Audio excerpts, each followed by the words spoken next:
नमः शिवाय प्यारे साथियों। स्वागत है आप सभी का हमारे चैनल वर्ल्ड ऑफ हैप्पीनेस में। मैं स्वामी प्रेम विराट आप सभी का हृदय से स्वागत करता हूं।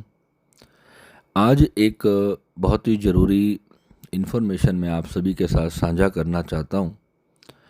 पहले तो मैं आपसे क्षमा चाहता हूं कि मैंने इसके बारे में आधिकारिक रूप से घोषणा नहीं की, जिसके कारण बहुत से लोग जो श्री विद्या साधना करना चाहते थे वो लाइफ टाइम मेंबरशिप ज्वाइन करने में असमर्थ थे, तो वो लोग ज्वाइन नहीं कर पाए थे। पर मैंने उन सभी को वचन दिया था कि 1-2 साल के अंदर मैं अपने चैनल की सभी सेवाएं सभी के लिए निःशुल्क कर दूंगा, जिसके लिए एक पैसा भी चार्ज किसी को नहीं किया जाएगा।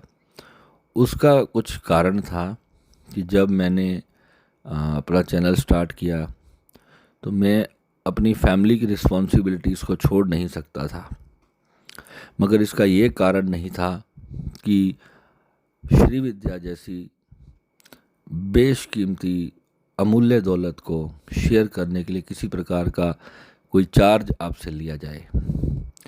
वह मैंने सभी से आग्रह भी किया था और अपने समस्त साधकों से भी आग्रह किया था कि ये सिर्फ कुछ ही समय के लिए होगा। जब मैं अपने परिवार की जिम्मेदारियों से थोड़ा फ्री हो जाऊंगा, मैं आप सभी को पूर्ण समय दे पाऊंगा, आपको साधना सिखा पाऊंगा, क्योंकि ये साधना का मार्ग है। इसमें दिन में, रात में, सुबह, शाम, दोपहर, किसी भी क्षण में जब साधक की कुंडलिनी एक्टिवेट होती है तो भीतर ऐसी ऐसी घटनाएं होने लगती है जिसके बारे में साधक पूरी तरह से अनभिज्ञ होता है, उसे जानकारी नहीं होती। तो फिर उसके साथ ऐसे कॉन्सिक्वेंसेस हो जाते हैं, उसको ऐसे ऐसे मेंटल ट्रॉमास होने लगते हैं जिसे वो जान समझ नहीं पाता। तो इसलिए ऐसी विद्याओं को ओपनली किसी भी चैनल पर डाल देना खतरे से खाली नहीं था। यदि मेरा उद्देश्य सिर्फ धन कमाना ही होता तो मेरे सभी जो मेरे वीडियोस हैं, जो साधनाओं के वीडियोस हैं, जो प्राइवेट मेरे रहते हैं चैनल पे, वो सभी मैंने कभी के लाइव कर दिए होते और आप सभी के लिए कर दिए होते। मैं जानता था कि जितने भी साधक, जितने भी लोग कुंडलिनी एक्टिवेट कर लेंगे, जो कि वर्ल्ड ऑफ हैप्पीनेस के माध्यम से मैंने आपको दी, उसके कुछ ही दिन के अभ्यास में साधकों की कुंडलिनियाँ जागृत हो जाती हैं। और होता क्या है कि वो सब कन्फ्यूजन में मुझे बहुत बहुत फ़ोन करने लगते हैं, क्योंकि मेरा नंबर सार्वजनिक मैंने किया था। उन लोगों के लिए किया था जो ऑलरेडी कुंडलिनी की साधना में हैं, उन लोगों के लिए किया था जो श्री विद्या जैसी, माँ बगलामुखी जैसी, धूमावती जैसी उग्र साधनाओं में पहले से चले आ रहे। कोई किसी गुरु के साथ जुड़ा था, कोई किसी गुरु के साथ जुड़ा था। मेरा मकसद केवल इतना ही था कि कोई साधक जिसके साथ वह कुंडलिनी वाली समस्या हुई थी, उसमें मैं आप सभी की सहायता करना चाहता था कि जो भी लोग उस चीज़ से जूझ रहे थे। जैसे मैंने भी 2.5 साल अपने जीवन में उस बुरे दौर से सफ़र किया। मेरी मानसिक स्थिति बहुत ज़्यादा ख़राब हो गई थी और मेरे गुरुदेव की कृपा से धीरे धीरे करके मैं कुंडलिनी की शक्तियों को समझा। और कुंडलिनी जागरण होने के बाद जो जो चीज़ें हमें प्राप्त होती हैं, उनको संभालना ही सबसे बड़ी साधना है। आजकल जितने भी गुरु आप देखते हो माथे पर अंगूठा टच करके शक्तिपात दे रहे हैं, उनका लक्ष्य दुनिया में साधना करवाना नहीं है। उनका लक्ष्य है नाम कमाना, पैसा कमाना और आपका शोषण करना। वही इस प्रकार की बेवकूफ़ाना हरकतें करते हैं। कोई साधक जिसे कुंडलिनी के बारे में कोई बोध नहीं है, वो एक शिविर में जाता है और गुरु आजकल ऐसे ऐसे आ गए जो पहले ही शिविर में उनको थोड़ी बहुत कुंडलिनी की जानकारी देते हैं और फिर उनके स्पर्श द्वारा उनकी कुंडलिनी को एक्टिवेट कर देते हैं। वास्तविकता में वो क्या है? वास्तविकता में वो प्राण एनर्जी का ट्रांसफ़र है, जो एक गुरु अपनी प्राण शक्ति से आपकी प्राण शक्ति को एक्टिवेट कर देता है, जिसके कारण आपको ऐसा बोध होता है कि आपके भीतर शक्ति का रिसाव होना शुरू हो गया है, आपके अंदर शक्ति प्रवाह होना शुरू हो गया है, आपके शरीर के रोंगटे खड़े होने लगते हैं, श्वास गहरी होने लगती है, शरीर के अंदर एक ऊर्जा प्रकट होने लगती है। और 90% लोग इसे कुंडलिनी जागरण समझ लेते हैं। वास्तविकता में वो एक रेकी हीलिंग की पद्धति है, जिसके कारण हम किसी का भी अट्यूनमेंट कर सकते हैं। मैंने अपने लाइफ टाइम मेंबरशिप में रेकी हीलिंग के बारे में भी बहुत कुछ दिया है। लगभग रेकी की मास्टर लेवल तक की मैंने साधनाएं अपने साधकों को दे दी है, और वो इसलिए दी है कि हमारा शरीर भी स्वस्थ रहना ज़रूरी है और हम प्राण शक्ति को भी समझें। मगर अवधूत अवस्था, जो मोक्ष अवस्था है, कुंडलिनी जागरण के भी बहुत पार की अवस्था है। कुंडलिनी जागरण तो मेरी 19-20 वर्ष पहले ही हो गई थी, और कुंडलिनी को ही सबने इस दुनिया में बहुत बड़ा हवा बना दिया, बहुत बड़ा भूत बना दिया कि बस जिसकी कुंडलिनी जागृत हो गई वो तो तीनों लोगों का मालिक हो गया, वो पूरे ब्रह्मांड को हिला देगा। वो ब्रह्मांड को हिला देने की जो बात है, वो वास्तविकता में अगर हम उस टॉपिक में भी जाएंगे तो वो भी लंबा विषय हो जाएगा, अभी मैं उसको छोड़ देता हूँ। वास्तविकता में एक कुंडलिनी जागृत जो व्यक्ति होता है, वो ब्रह्मांड की चीज़ों के साथ छेड़छाड़ तो कर सकता है, मगर पूरी तरह से उसे बदल नहीं सकता। उसकी भी अपनी एक क्षमताएं हैं, उस क्षमताओं से परे कोई नहीं जा सकता। भगवान शिव ने जब इस मार्ग को प्रशस्त किया तो सभी को एक उद्देश्य दिया कि कुंडलिनी का उद्देश्य केवल आत्मबोध को प्राप्त करना है और जीव मात्र की सेवा करना। केवल उसी से ही हम अपने अहंकार को शमन कर सकते हैं, क्योंकि कुंडलिनी जागृत होने के बाद इतना भयंकर अहंकार इंसान के भीतर उत्पन्न होता है कि वह अपने आप को ब्रह्म समझने लगता है। और ब्रह्म हम सभी हैं, हम ब्रह्म की अंश हैं, मगर जब व्यक्ति अकेला अपने आप को ब्रह्म समझने लगे तो वहीं पर भगवान के प्रति उसका समर्पण समाप्त हो जाता है, और ये होता है राहु के प्रभाव से। और जितनी भी शक्तियाँ, आध्यात्मिक शक्तियाँ जो हैं, वो कली काल के अंदर राहु के अंतर्गत आती हैं। जिस व्यक्ति का राहु कमज़ोर होता है उसे कभी भी आध्यात्मिक शक्तियाँ प्राप्त नहीं होती। राहु ही एकमात्र ऐसी पराशक्ति है जिसे हमें चैनलाइज करना है, जिसे हमें समझना है कि हमारा राहु क्या है। हमारा जीवन में आना, जीवन के हमारे लोगों के साथ जो कर्म बंधन जुड़े थे, जिसके कारण हमें सुख और दुखों की प्राप्ति होती है, वह सुख और दुख वास्तविकता में हमारा स्कूल है, हमारे कॉलेज हैं, जिसमें पढ़ करके हम जानते हैं कि क्या चीज़ मेरे लिए अच्छी थी और क्या मेरे लिए बुरा था। जब हमें सुख की अनुभूतियाँ होती हैं इस संसार में, तो सुख से तो सभी प्रेम करते हैं, और जब वास्तविकता में दुख आता है, कोई वस्तु, कोई व्यक्ति, कोई रिश्ता हमसे छिन जाता है, हमें पेन होती है, तकलीफ़ होती है, तब वास्तविकता में हम जान पाते हैं कि ये संसार सत्य में एक दुखी है। हर सुख बाद में दुखी हो जाता है। जो भी सुख हमें प्राप्त होता है, एक समय के बाद वो हमें दुख के रूप में ही भासता है, दुखी लगता है। मगर फिर भी मनुष्य की प्रवृत्ति इस प्रकार की भगवान ने बनाई कि वह सुख के पीछे निरंतर भागता रहता है। तो वो सुख के पीछे भागने वाला जो उसकी जो एनर्जी है वो कौन सी है? वही राहु है।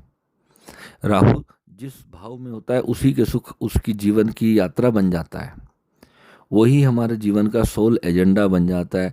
तो जिस लोगों का राहु शुभ होता है, यानी शुभ भावों में होता है, तो वो राहु व्यक्ति को सदगति पे, सन्मार्ग पे लेकर के जाता है। और वही राहु अगर खराब हो जाए, अगर वो शुभ ग्रहों के प्रभाव में ना हो, तो फिर वही राहु हमें बर्बाद करने के लिए समर्थ है। तो हमें समझना क्या है कि कुंडलिनी जागृत होने के बाद जो भीतर हमारे चीज़ें घटती हैं, इतना भयंकर सिर में दर्द होना शुरू हो जाता है जब चक्र हमारे बंद होते हैं, और चक्र खोलने के लिए एक लंबी प्रक्रिया से गुजरना पड़ता है। सिर्फ 5-7 मंत्रों का जाप करने से किसी के चक्र नहीं खुलते। इसके लिए आपको गुरु का पूरा मार्गदर्शन चाहिए होता है, गुरु के पास भी समय होना चाहिए आपको सिखाने के लिए, और आपके पास भी समय होना चाहिए सीखने के लिए। व्यस्त दुनिया में आप इतना भी आपके पास समय नहीं कि आप अपने चक्रों को खोल सके, उतना अभ्यास कर सके, उतना समय 2-3 घंटा रोज का दे सके। और इसलिए गुरुओं ने आजकल सरल विधि अपना दी, शक्तिपात करके आपकी शक्ति को एक्सेलरेट कर दिया जाता है, और बस फिर आपका शोषण उसी क्षण से शुरू हो जाता है। क्योंकि आपको पराशक्तियों का अनुभव होता है पहली बार, जिसका आपको कभी कोई अनुभव नहीं हुआ होता। तो फिर जब आपको इस प्रकार की शक्तियाँ महसूस होती है तो आपको लगता है कि ये लोग दिव्य पुरुष हैं, जबकि सच्चाई ये है कि आप भी वही दिव्य पुरुष हो, आपके पास भी वही शक्ति है। भगवान ने सभी के भीतर एक रूप से भगवान ने सभी पावर सबको दी है। सिर्फ अंतर इतना ही है कि कोई उस चीज़ को जान रहा है और कोई उसको नहीं जान रहा है। कोई उसका इस्तेमाल अपने और अपने स्वार्थ को सिद्ध करने में लग जाता है, और कोई जो है उसी शक्तियों से संसार की सेवा करना चाहता है। सेवा करने के लिए भी आपको धन की आवश्यकता होती है, बिना धन के आप सेवा नहीं कर सकते। माँ लक्ष्मी के बिना इस संसार का कोई भी कार्य सफल नहीं हो सकता। इसलिए मैंने छोटा सा शुल्क रखा था ताकि आप जीवन भर मेरे साथ जुड़ करके साधना कर सके। मगर जो लोग सामर्थ्य हैं, मैं उनका आज भी स्वागत करता हूं कि आप अपना शुल्क दे करके ही लाइफ टाइम सदस्यता को ज्वाइन करें, ताकि उस धन से मैं अपने परिवार का भी निर्वाह कर सकूं और आप सबकी सेवा कर सकूं। और जितने भी मेरे ओर से वर्ल्ड ऑफ हैप्पीनेस की ओर से सेवा कार्य निष्काम भाव से चलते हैं, वो निरंतर चल सकें, वो कभी रुके ना। क्योंकि वर्ल्ड ऑफ हैप्पीनेस का नियम है, यहाँ कोई भी अपनी समस्या लेके आएगा, चाहे वो तन की हो, मन की हो, धन की हो। वर्ल्ड ऑफ हैप्पीनेस के सभी साधक पूरे दिल से समर्पित हैं किसी भी गरीब की सहायता करने के लिए। हम अपने प्राण देकर भी कोशिश करेंगे कि आप सबकी सहायता कर सकें। ये हमारे चैनल का उद्देश्य है। जैसे जैसे हमारा सामर्थ्य बढ़ेगा, हम अपनी सेवाओं को उतनी तेज़ी से बढ़ाएंगे, और ये आप आने वाले समय में देखोगे हमारे चैनल पर। अभी कुछ समय से मैं बहुत ज़्यादा व्यस्त चल रहा हूँ, जिसके कारण से मैं वीडियोस नहीं बना पा रहा हूँ। और आज भी मैं जो है ऑडियो डिस्कोर्स ही कर रहा हूँ। इसमें आपको सिर्फ इतनी ही जानकारी मैं देना चाहता था कि मेरा एक फ्री टेलीग्राम चैनल मैंने सभी के लिए बनाया था, और मैं शायद उसका लिंक अपने यूट्यूब चैनल पे डालना भूल गया, तो जिसके कारण लोग नहीं जुड़ पाए। तो मैंने कुछ वीडियोस में बीच में उसके बारे में जिक्र किया, पर वो मैंने देखा कि लगभग 20 से 25 मिनट की डिस्कशन के बाद मैंने उसका डिस्कशन किया था, तो शायद लोगों ने वहाँ तक आप लोगों ने वीडियो नहीं देखा। और आज भी मेरे पास न जाने कितने मैसेज आते हैं कि गुरुजी फ्री में आप हमें ज्वाइन करवा दो, हम ज्वाइन करना चाहते हैं, हम साधना करना चाहते हैं, हमारे पास पैसे नहीं हैं। तो आज उन सभी के लिए मैं एक खुशखबरी दे रहा हूँ कि आप सभी के लिए मैं पहले ही दे चुका हूँ। आपको लाइफ टाइम सदस्यता मैंने आज से लगभग 1.5-2 साल पहले ही सभी के लिए फ्री कर दी थी। पिछले 2 साल से जीवन पर्यंत सदस्यता के लिए कोई भी शुल्क चार्ज नहीं किया जा रहा है। केवल अगर कोई समर्थवान व्यक्ति है, वो अपनी इच्छा से जो लाइफ टाइम मेंबरशिप की फ़ीस है वो दे सकता है। अगर वो नहीं देना चाहता तो वो ना दे। मगर मैंने ये वचन दिया था कि कोई भी साधना से और इस दिव्य माँ की कृपा से वंचित नहीं रहेगा, सिर्फ कुछ समय के लिए। हाँ, फ्री मेंबरशिप वालों के लिए कुछ नियम ज़रूर हैं, उनके लिए कुछ बाउंडेशंस मैंने रखी हैं। वो इसलिए रखी हैं कि 24 आवर्स में वो कभी भी किसी भी समय पर मुझे कॉल नहीं कर सकते, क्योंकि वो फ्री में मैंने उनको सब कुछ दिया है। सब कुछ जो मैंने पेड मेंबरशिप वालों को दिया है, वही मैंने सब कुछ फ्री वालों को भी दिया है। मगर उनकी कंसल्टेशन मेरे फ्री समय के अकॉर्डिंग होगी। वो मुझे वॉइस मैसेज में अपनी कोई समस्या, कोई अनुभव मुझे भेज सकते हैं, ग्रुप में उनकी रिप्लाई आएगी। इस तरीके से हमने रखा था और इसी तरीके से इसको चलाएंगे। आपके सभी प्रश्नों का समाधान हमारे टेलीग्राम चैनल पे आपको डिस्कोर्स के रूप में प्राप्त होगा, जिसे आप कभी भी सुन सकते हैं। और पिछले 4-5 वर्षों के जितने भी डिस्कोर्स हैं वो सभी मेरे टेलीग्राम चैनल पर मौजूद हैं। आप 5 साल पहले का डाटा भी सुन सकते हैं वहाँ पे जा कर के। उसका लिंक मैं अभी आपको डिस्क्रिप्शन में भी डाल दूँगा। और आपको जो साधनाओं के जो हमारे प्राइवेट लिंक्स होते हैं वो आपको टेलीग्राम से ही आपको इसी नंबर पर मेरे टेलीग्राम पर मैसेज करना है।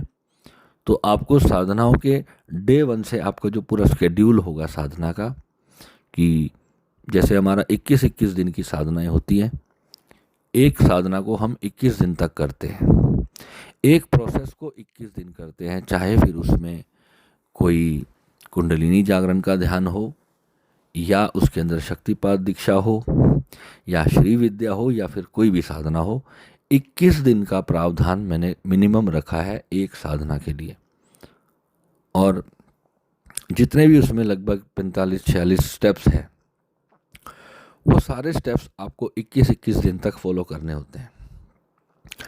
यदि आप पूर्ण जागृति प्राप्त करना चाहते हो, पूर्ण ब्रह्म साक्षात्कार प्राप्त करना चाहते हो, तो आपको हर स्टेप को कम से कम 21 दिन तक और दिन में 3 बार करना चाहिए। और यदि आप इसको पूरे सिस्टमैटिक तरीके से डे 1 से फॉलो करोगे, आपको पहले ही कुछ दिनों के अंदर इतने बड़े आध्यात्मिक अनुभव होंगे जो आपने जीवन में कभी नहीं किए होंगे। और 10 महाविद्याओं जैसी साधना के लिए भी आप फिर मेरे से आगे संपर्क कर सकते हैं, मुझसे बात कर सकते हैं।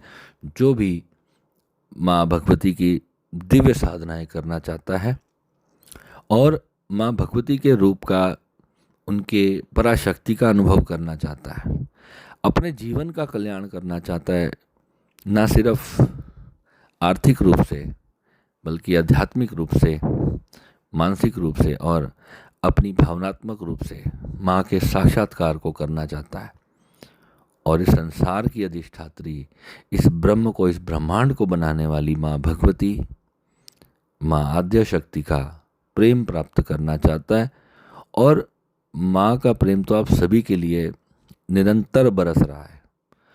अधिकांश हिंदू लोग माँ के मंदिर में जाते हैं, माँ के जागरण करते हैं, माँ की ज्योत जलाते हैं, नवरात्रों में घर में माँ की पूजा करते हैं बड़ी भावना से। मैं कहता हूँ साधकों से भी लाखों करोड़ गुना ज़्यादा उनके अंदर भावना तो होती है, मगर उन्हें माँ की प्राप्ति का ज्ञान नहीं होता, उन्हें गुरुओं की प्राप्ति नहीं होती, जिसके कारण वो सारा जीवन माँ की मूर्ति तक ही सीमित रहते हैं, माँ के उस रूप को नहीं जान पाते जो माँ वास्तविकता में है। माँ क्या है वास्तविकता में? ये जो आकाश में आप देखते हो, जो पूरा ब्रह्मांड चलायमान है, यही माँ से चलायमान है। माँ ने ही सबको उठा रखा है। प्रकृति को ही माँ कहते हैं, उस शक्ति को ही माँ कहते हैं, मगर आपने उस शक्ति की एक मूर्ति बना ली है और उस मूर्ति को शेर पर बिठा दिया है, और आप उस मूर्ति के हाथों में बहुत सारे हथियार दे करके आप उनकी पूजा करते हो, आरती करते हो, जोत जलाते हो। उस निराकार स्वरूप को आप एक तरह से प्रसन्न करने के लिए एक मूर्ति बना करके भगवान की, माँ की आराधना करते हो, और माँ रूप से, अपनी माँ के रूप से उनकी पूजा करते हो, और माँ के रूप से ही उनको आवाहन करते हो, और कहते हो ना, या देवी सर्वभूतेषु शक्ति रूपेण संस्थिता नमस्तस्यै नमस्तस्यै नमस्तस्यै नमो नमः। मतलब क्या है इसका? कि माँ को शक्ति रूप से बुला रहे हो। माँ को जितने रूपों से बुलाते हो, इसी प्रकार से माँ का आवाहन करके कि हर रूप में माँ को कहते हो कि माँ लक्ष्मी रूप में भी आओ, शांति रूप से भी आओ, निद्रा रूप से भी आओ, मुझे नींद भी अच्छी आए, हैं, मुझे यश की प्राप्ति हो, मुझे मान सम्मान की प्राप्ति हो, मुझे प्रेम की प्राप्ति हो, मुझे ध्यान की प्राप्ति हो, मुझे दया धर्म की प्राप्ति हो। इसी प्रकार से देवी का आवाहन करते हो ना। दुर्गा सप्तशती में माँ को जागृत करने के जो किलित बीज मंत्र हैं, जो प्राचीन काल में ऋषियों ने छुपा दिए, वो इसलिए छुपा दिए कि शक्ति जागृत इंसान शक्ति का दुरुपयोग भी कर सकता है, क्योंकि शक्ति निराकार है। AK-47 की बंदूक है, उसे देश की रक्षा में भी इस्तेमाल किया जा सकता है और उसे देश के अंदर जेनोसाइड करने के लिए भी इस्तेमाल किया जा सकता है। ये इस्तेमाल करने वाले हाथ तय करेंगे कि उसे पाप के रास्ते पे जाना है या भगवान के रास्ते पे जाना है। तो यही इस शक्ति जागरण का उद्देश्य है कि हमें अपने आप को जानना है, इस संसार में आने के अपने उद्देश्य को पहचान करके आगे बढ़ना है। और यदि आपकी उम्र 14 वर्ष की है, 12 या 13 साल के जो बच्चे हैं, वहाँ से आप एलिजिबल हो जाते हो इस साधना को करने के लिए। मगर 18 से 20 वर्ष से कम के जो आयु के बच्चे हैं, उनके माता पिता की परमिशन ज़रूर चाहिए। उनके माता पिता जब फ़ोन करके विशेष रूप से आग्रह करेंगे कि हाँ, हमारे बच्चे को हम इस रास्ते की जो चीज़ें हैं उसको सिखाने के लिए तैयार हैं, तो फिर उनके बच्चों को इस प्रकार की साधनाएं और भारतीय सनातन काल से चला आ रहा गुप्त आध्यात्मिक ज्ञान दिया जाएगा और उन्हें उन विद्याओं की प्राप्ति कराई जाएगी जो उन्होंने सपनों में भी कल्पना नहीं की होगी। यानी कि बच्चा यदि अपने जीवन में अगर एक बार इस मार्ग पे आ गया तो उसकी उन्नति होना लगभग तय है। यानी वो अपने आने वाले 10 सालों में अपना भविष्य खुद बना लेगा, संसार में भी और संसार के पार भी। वास्तविकता में तो हमारा जो जीवन का उद्देश्य है ना, वो संसार में पढ़ लिख के पैसा कमाने का उद्देश्य नहीं था। ये तो साधन है। किस चीज़ के लिए? भगवत प्राप्ति के साधन है ये सब।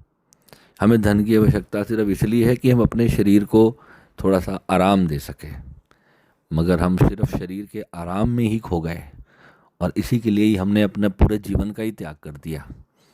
यानी अपनी आत्मा को ही बेच डाला, अपने धर्म को ही बेच डाला।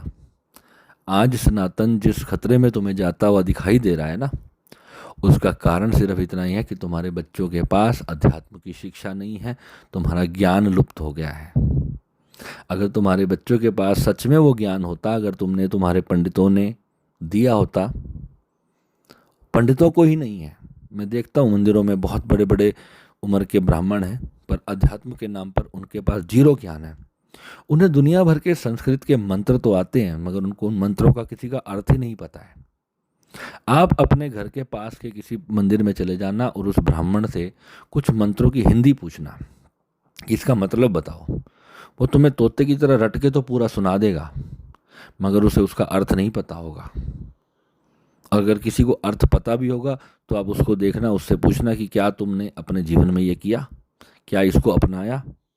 और अगर अपनाया होता तो वो मंदिर में बैठ करके मूर्तियों की पूजा नहीं कर रहा होता। एक एक चीज़ हमारे सनातन की मूल्यवान है। अगर आप उसे पढ़ोगे, उसके अंदर उतरोगे, उसको जानोगे, तो आपको समझ में आएगा कि कितना बड़ा खेल हमारे साथ खेला गया अध्यात्म के नाम पर। राजनेताओं ने अपनी रोटियां सेकने के लिए किस प्रकार हमारे भगवान की भक्तियों का, हमारे भक्ति भाव का दुरुपयोग किया है, किस प्रकार से उन्होंने हमें मिसलीड किया, मिसगाइड किया है। और परम सच्चाई जो हमें को जीवन की जानने चाहिए थी, हमें हमारे बच्चों को, वही नहीं पता है। मैंने अपने जीवन काल में सनातन धर्म से जुड़ी हर शाखा का लगभग अध्ययन किया है। बौद्धिज्म से लेकर सिखिज्म में मैंने बहुत समय लगाया है, जाना है उस चीज़ को। मैंने आपको जपजी साहिब के बारे में भी 2-4 वीडियो बनाए थे, उसमें मैंने आपको बताया था कि अनंतनाद के बारे में ही सारा जपजी साहिब है। वो अनंतनाद वास्तविकता में क्या है, वो अनंतनाद जब तक आप उसका साक्षात्कार नहीं करोगे, आपको कभी भी, जिसको वो अकाल पुरख कहते हैं, सिखिज्म में उसे अकाल पुरख कहा जाता है, हमारे सनातन में उसे ब्रह्म परमात्मा कहा जाता है, इस्लाम में उसको अल्लाह कहते हैं। इसलिए वो कहते हैं ला इला अल्लाह, बोलते हैं ना, ला इला इल्लल्लाह मोहम्मद रसूल अल्लाह। ओके, उन्होंने आगे की चीज़ गलत जोड़ दी, मोहम्मद रसूल अल्लाह की, मोहम्मद जो आया था। और सनातन ने भी गलत जोड़ दिया कि राम ही ब्रह्म है, क्योंकि परमात्मा के तो सभी अंश अवतार हैं। सभी जो भी धरती पे जीव पैदा हुआ है वो ब्रह्म से ही उत्पन्न हुआ है, तो उसी का अंश है, मगर वो नहीं है। इसीलिए कहते हैं कि अजूनी, वो जून में नहीं आता, किसी भी प्रकार के शरीर में परमात्मा नहीं आता। उसे अजूनी इसलिए कहा गया, इसलिए नहीं कि परमात्मा की अंश जून में नहीं है, शरीर में नहीं है, इसलिए कहा गया कि वह स्वयं इस शरीर से परे है। वो जो पूरा ब्रह्म रूप से, जो पूरा ब्रह्मांड है, जो इतना बड़ा, जिसका कोई आकार नहीं है, जो अनंत काल तक फैला हुआ है, जहां से ही सब उत्पत्ति होती है, वही वो ईश्वर है, वही वो अल्लाह है, वही ब्रह्म है, वही राम है, वही शिव है। उसी को हमारे शिव महापुराण में, हमारी रामायण में उसे कहा गया है, नमामि शमीशा निर्वाण रूपम विभुम व्यापकम ब्रह्म वेद स्वरूपम। विभुम व्यापक है, हर जगह व्यापक है। उसे रामायण में जब राम के लिए उसका, उस निराकार राम के बारे में जब बात की जाती है, तो रामायण में भी कहा है कि बिन पद चलई सुनई बिनु काना, कर बिन कर्म करई विधि नाना। बिन पद चलते ही, बिन पद चलई सुनई बिनु काना, बिन कान के ही सुन रहे हैं। घट घट में जो है उसके पास कोई कान थोड़ी, वो तुम्हारी हर चीज सुन रहा है, चींटी को भी सुनता है वो। तो उस निराकार ब्रह्म ईश्वर की बात हो रही है। मुसलमानों ने कहा ला इलाहा अल्लल्लाह, ला इलाहा इल्लल्लाह, यानी एक अल्लाह के सिवाय और कोई नहीं है।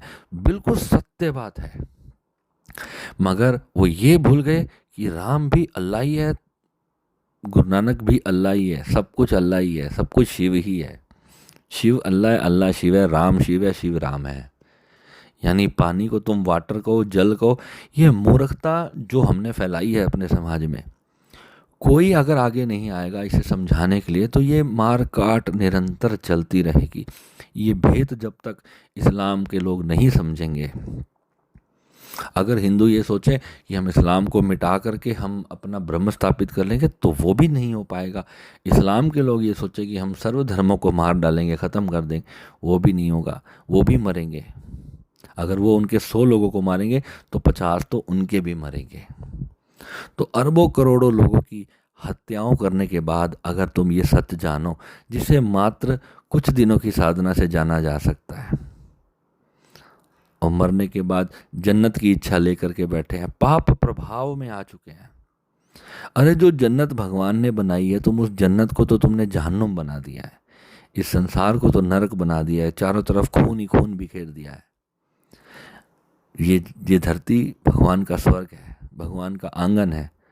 तुम इसमें बच्चों की तरह खेलते कूदते, यहाँ नाचते गाते, भजन गाते, प्रभु की सेवा करते, गौ माता को प्यार करते, तो ये धरती एक स्वर्ग से कम नहीं थी। सर्व प्रकार भोग भी भगवान ने तुम्हारे लिए ही बनाए थे। भगवान ने भोग किसी और के लिए नहीं बनाए थे, तुम्हारे लिए बनाए थे। मगर उस भोग को, किसी स्त्री को तुम उसकी इच्छा के विरुद्ध जब भोगने का प्रयास करते हो, तो फिर वहीं से ही मारकाट शुरू होती है। चाहे वो धन हो, चाहे वो स्त्री हो, चाहे वो पुरुष हो, चाहे माया की कोई भी चीज़ हो, जब तुम दूसरे की छीनने की कोशिश करते हो, जो चीज़ भगवान तुम्हें प्रेम से तुम्हारी झोली में डालते हैं, वही तुम्हारा हक होता है। कुछ तुम्हें मिल करके भी छिन जाता है तो क्या कर लेते हो? कुछ भी नहीं कर पाते। तुम अपने कर्म दंड से नहीं बच सकते। जो भी कर्म किया, अच्छा बुरा, अच्छा करोगे, अच्छे के फल के स्वरूप भगवान तुम्हारे को हर क्षण नोट कर रहे हैं। तुम्हें अच्छे कर्म का फल निश्चित मिलना ही मिलना है, कोई दुनिया की ताकत नहीं रोक सकती। भगवान का अट्टल नियम है ये।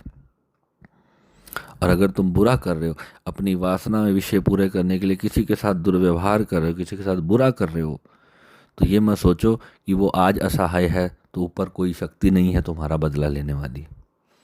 एक दिन तुम्हारे प्राणों में से खींच करके, तुम्हारे शरीर में से तुम्हारे प्राणों को खींच करके तुमसे बदला लिया जाएगा। तुम्हें उसी तरह तड़पा तड़पा के मृत्यु दंड दिया जाएगा जिस प्रकार से तुम मृत्यु दंड दे रहे हो लोगों को, सिर्फ धर्म के नाम पर। मेरा वीडियोस हिंदू भी सुनते हैं, मुस्लिम भी सुनते हैं, सिख भी सुनते हैं, ईसाई भी सुनते हैं। मेरे चैनल में मैं सर्व धर्मों का सम्मान करते हुए, उन धर्मों की सच्चाई बताते हुए मैं आपको यही बताना चाहता हूँ कि सब कुछ एक है। उस एकत्व को जान लेने भर से सारी नफरत समाप्त हो सकती है। मगर अभी क्या है, तुमने दूसरे के धर्म को जाना नहीं है, तुमने केवल अपने को जाना है। जब तुम दूसरे को भी जानोगे, तब तुम्हें भीतर से पता चलेगा, अरे वही बात वो अलग तरीके से कर रहा है। और ये संदेश मानवता का है। हर मानव को दूसरे मानव को ये संदेश देना होगा। अगर आपके आसपास अगर कोई मुस्लिम भाई बैठा है तो आप उसे बताओ कि भगवान और अल्लाह एक है मेरे भाई, नफ़रत त्याग। और अगर मुस्लिम मेरा वीडियो सुन रहे हैं तो भाई तुम भी हिंदुओं को बताओ कि हम उसी अल्लाह की पूजा करते हैं जिसे तुम शिव कहते हो। तुम बताओ उन लोगों को, काफिर कहना बंद करो। अपने भगवान के बनाए हुए इंसान को तुम काफिर बोलते हो, तुम अपने भगवान के मुंह पे तमाचा मारने की बात करते हो, उसी भगवान के बच्चों की हत्या करते हो, तो सोचो तुम्हारा अल्लाह कितना दुखी होता होगा। कौन कहता है कि काफिर को अल्लाह ने पैदा नहीं किया? अगर मैं तुम्हारी भाषा में ही बात करूं, झगड़ा किसी चीज का समाधान होता तो शायद ये कब का हो गया होता। आज एक फिलिस्तीन, एक गाजा कुर्बान हुआ है, थोड़े दिन में पाकिस्तान कुर्बान हो जाएगा, फिर भारत भी कुर्बान हो जाएगा।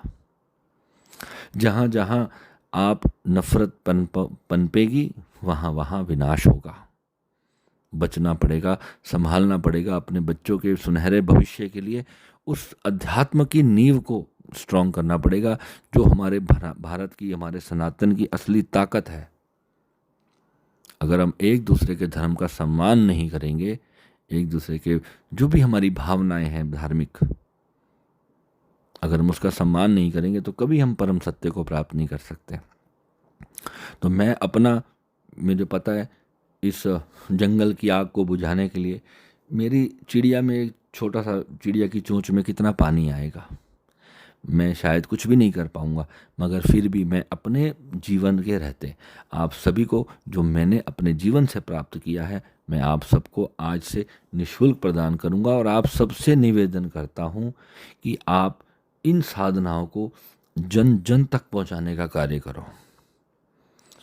और जितने लोग इस साधना से अपने जीवन को बढ़िया अच्छा करेंगे, उन्हें सब समझ आएगा कि वास्तविकता में जीवन क्या है, हम क्या है। इतना आनंद भर जाएगा जीवन में, हर एक चीज़ आप प्राप्त करोगे संसार की।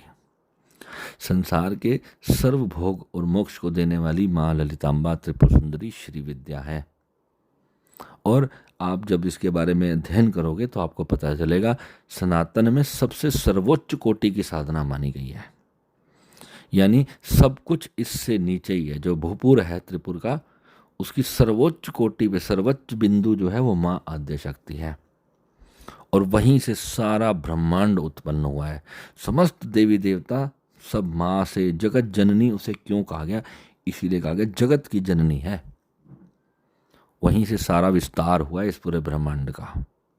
क्योंकि शक्ति के बिना तो मैं बोल भी नहीं सकता, और शक्ति के बिना तो तुम सुन ही नहीं सकते। शक्ति तो आधार है।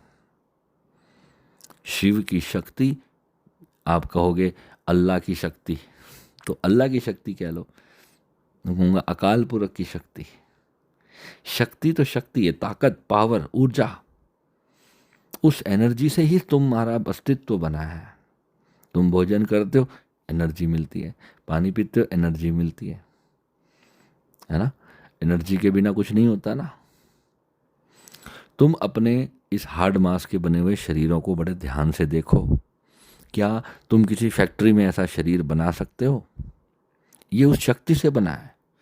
जो प्राकट्य जब हुआ है, तो किसी भी शास्त्र का अध्ययन कर लो, पहले जो जहाँ पे ब्रह्मांड की उत्पत्ति जब बताई गई है, सभी ग्रंथों में आपको एक जैसी मिलेगी।